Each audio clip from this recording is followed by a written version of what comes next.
Now, data plays an increasingly important role in the coverage of sport worldwide, and racing in Great Britain is making important strides of its own with the introduction of sectional timing. A groundbreaking collaboration between At the Races, Arena Racing Company and Total Performance Data has added a new dimension to the 4th annual All-Weather Championships. For the very first time, racing professionals and enthusiasts alike have access to revealing statistics at all 4 Arena all-weather tracks. That's here at Lingfield, Wolverhampton, Southwell and Newcastle. Sectional timing offers a valuable insight into the performance of every single horse and is available on the At the Races website in a format that is simple to access and interpret. Now enthusiasts can examine the run pattern of an individual horse and watch the race replay in a few simple clicks. Matthew Taylor, the new Media and Innovation Director for At the Races, took on the challenge of converting race data into a user-friendly format. Well, we thought it was very important to take a service that would be both suitable for aficionados of sectional times and those who are newcomers to the concept. And we took the traditional sectional times grid, which I don't know about you, but I've always seen a grid of numbers in black and white, and I've never really truly known how to interpret those times. And we decided to include data from TPD that had things like positional markers, a comparison with the optimum times, and colour-coded so that users could see fairly quickly about horses that were, whether they'd raced strongly, too strong, too far back, whether they were near the front or not. So we thought that that would be the right approach to adopt. There's been a great deal of scepticism in the past about sectional times, and I'm sure that's because they've been something of a dark art. And we wanted to take that and make them more accessible to the average enthusiastic amateur of racing.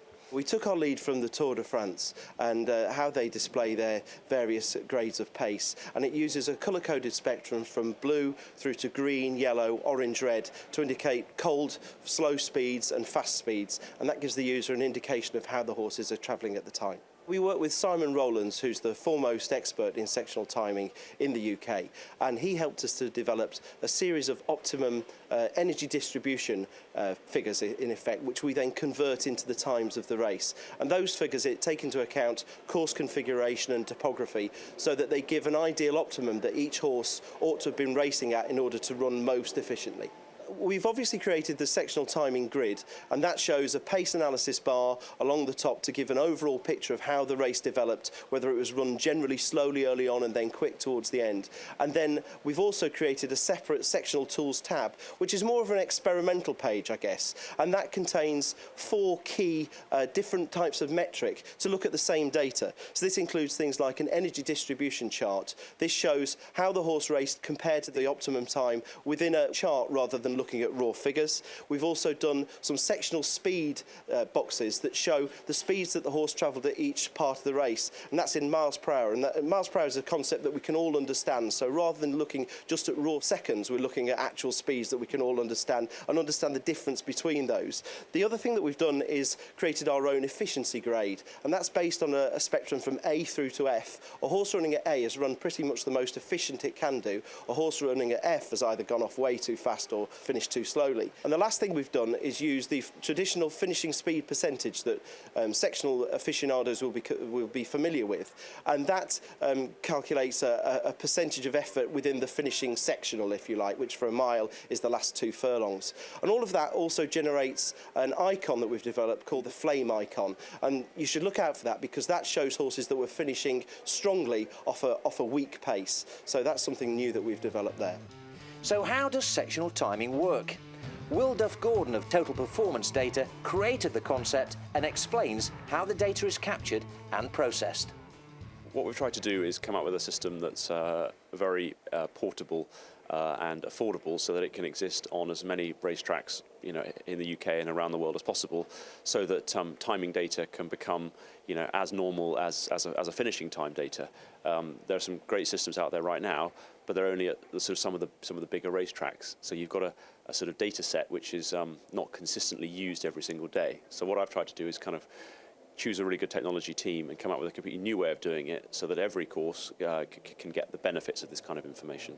Essentially, we have GPS sort of tags. So there's a GPS box in the number cloth for every single horse. We've developed those boxes just outside Cambridge. They're going to get smaller over time with technology, so they're light and small. Every horse is carrying one. They're obliged to in the rules of racing. And each of those boxes is getting a position fix from the satellites.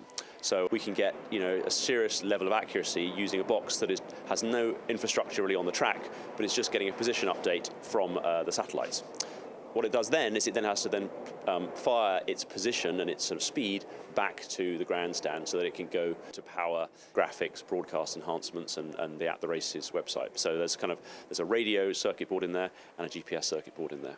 Sport is being kind of massively revolutionised by the use of information and data. With Hawkeye in tennis, snickometers in crickets, all the rugby players are wearing GPS trackers behind their shirts. You know how all rugby coaches are looking at laptops at half, and they're substituting players based upon raw fact as to how far they've all run and how far they know in training they can run. I think racing could tell its story a lot better by providing some of those stories that unfold during the race. You and I know who Galileo is and Sadler's Wells is. Oh, that's aging me a bit, but we follow the form and everything. But if you're just a millennial and you're a very mobile-driven kind of person, you want miles per hour speeds. You want fastest acceleration, fastest deceleration. We might get some F1 fans coming in. So I'm quite passionate that racing can kind of reach a wider audience if we sort of digitize it and make it more suitable for mobile.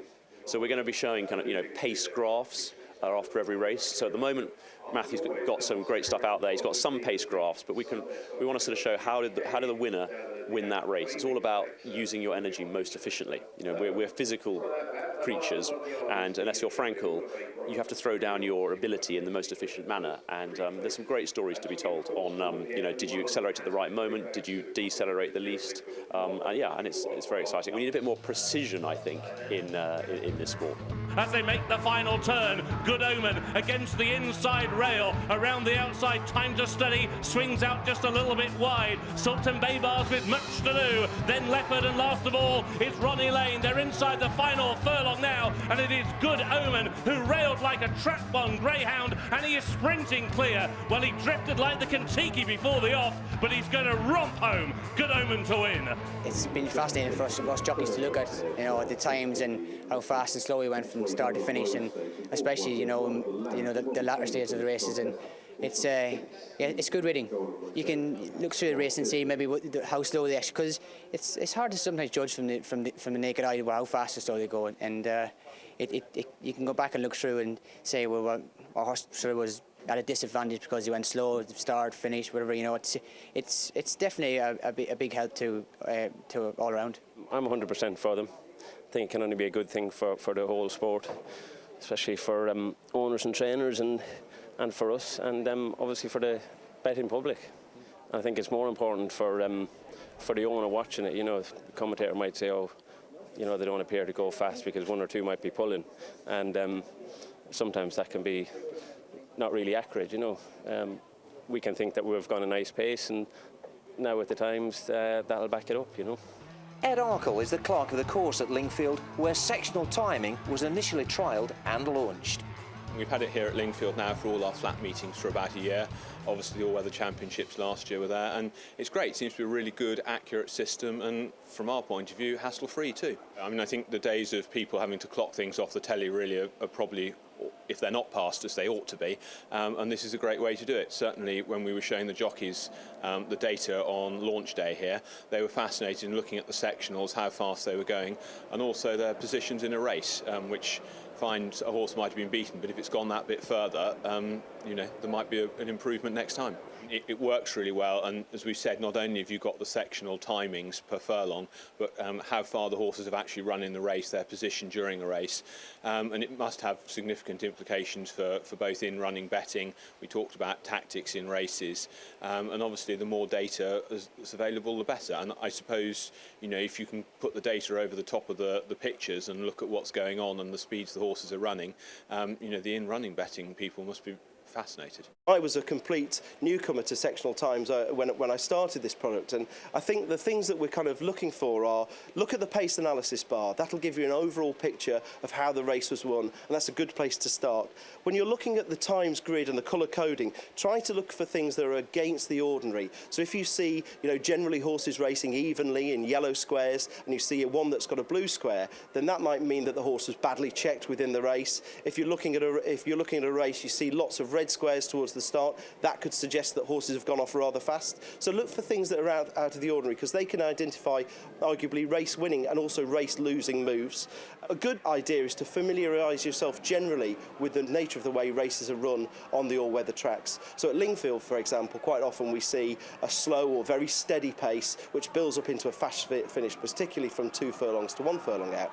Whereas at Southwell, they go stronger early, and quite often they're going very slowly at the very end of the race. So if you can do that, you can get a picture of which horses are going to be suited to which tracks. Last of all, also consult the tools, in particular the efficiency grade, and look for that flame icon that we've talked about, because they're just little things that help to consolidate maybe the impression you might get from the sectional times grid.